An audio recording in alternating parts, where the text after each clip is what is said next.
सकता है। उसी तरह से हमारा प्रिजन डिपार्टमेंट भी है।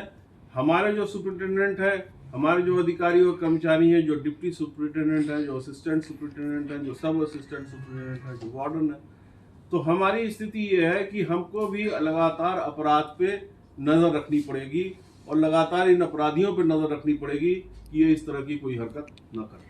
सर, हार्डकोर क्रिमिनल्स जो हैं उनकी जेल शिफ्टिंग भी आपने की थी, ये क्या वजह थी और कितने कैसे हार्डकोर क्रिमिनल थे जिनकी शिफ्टिंग की गई? जी, हमने पिछले प्रेस कॉन्फ्रेंस में ये बात कही थी कि अगर हम जो है इस तरह का स्टेप उठाएंगे और जेल को शिफ्ट करके और उसके ऊपर सुरक्षा व्यवस्था लगाएंगे, तो इसमें 27 गैंगस्टर्स का नाम हमारे पास आया था और ये एसटीएफ ने ही हमको रिकमेंड किया था।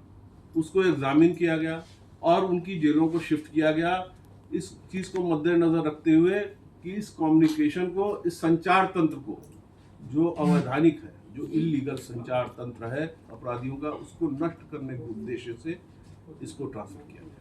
एक जो नई जेल्स कुछ बनाने का आप लोगों का प्रोविजन हो रहा है, वो कहाँ कहाँ है और किस तरीके से आप लोग करने वाले हैं? नई जेल में तो एक हाई सिक्योरिटी जेल रोहतक में बन रही है, अच्छा, जिसका जो है वो बहुत जल्दी वो कंप्लीट हो जाएगी। दिसंबर तक की बात हो रही है, पर 2-4 महीने और समझा जाए, 2026 तक वो कंप्लीट हो जाएगी। हाई सिक्योरिटी रिस्क जेल है और 2 और जेल है, एक फतेहाबाद है, एक पंचकुला है, जिसमें लैंड ले ली गई है।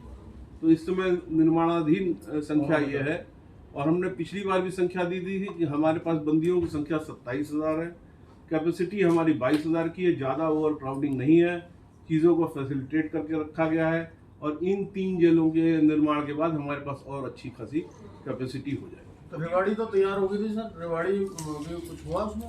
3 मंथ का टाइम है और उसको मैं रेवाड़ी में लगेगा ये बता रहे हैं और उसमें इक्विपमेंट्स वगैरह लगने की। पंचकुला की कोई डेडलाइन है सर, कब तक बन जाएगी? पंचकुला की डेडलाइन का स्थिति है कि पंचकुला की जमीन अभी हमको मिली है, तो अभी उसका पूरा निर्माण होना बाकी है। ऐसी स्थिति में आप लगभग 1.25 साल का टाइम मान लीजिए। हाई सिक्योरिटी जो जेल है सर, इसकी क्या स्पेसिफिक इश्यूज होंगी?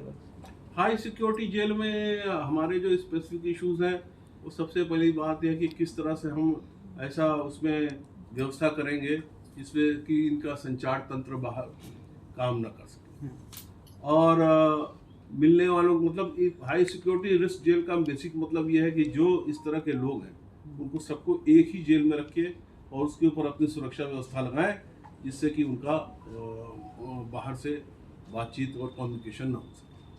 सर, काफ़ी जो पिछले अतीत में आप देखेंगे तो जो कोर्ट में जाने का जो प्रक्रिया है जी, जो उनकी सुनवाई होती है उसके दौरान कई हीनियस क्राइम भी हुए हैं जी हुए और वहीं से दौड़ भी जाते हैं कई बार, तो उसके लिए क्या कुछ नया, कुछ कोई फार्मूला मैकेनिज्म या फिर वीसी के जरिए? देखिए, वीडियो कॉन्फ्रेंसिंग को लगातार बढ़ावा दिया जा रहा है और अब हमारा ज़्यादातर 80% के आसपास वीडियो कॉन्फ्रेंसिंग से ही हो रहा है।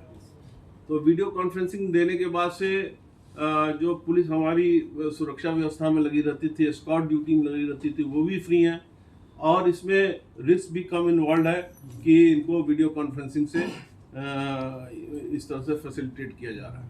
कुछ जेल तो क्या इसको 100% करने की है सर आगे? जी, 80% एक्सपेंसेस आपने जो कहा? बचे होंगे उससे 80% आपने कहा। देखिए, मैंने इसलिए 80% कहा क्योंकि कुछ कानूनी बंदिशें होती हैं। जो चार्जेस की समरी होती है वो तभी दी जा सकती है चार्जेस से होने के लिए जब अभियुक्त सामने हो व्यक्तिगत रूप से। तो इसलिए मैंने आपको कहा कि 80%, अगर हम चाहें तो उसको 100% भी कर सकते हैं, पर फिर भी वो वैधानिक कमी की वजह से, वैधानिक आवश्यकताओं को पूरी करने की वजह से आपको उन चीज़ों में पेश करना आवश्यक होता है। सर, महिला कैदियों के बारे में थोड़ा बताएं, क्या व्यवस्था है, कितनी महिलाएं हैं, क्या उनकी काउंसलिंग हो रही है, कितने काउंसलर्स आपने नियुक्त किए हैं? महिला कैदियों के लिए काउंसलर नियुक्त किए गए हैं और महिला कैदियों की क्या संख्या है इसको आप जरा सा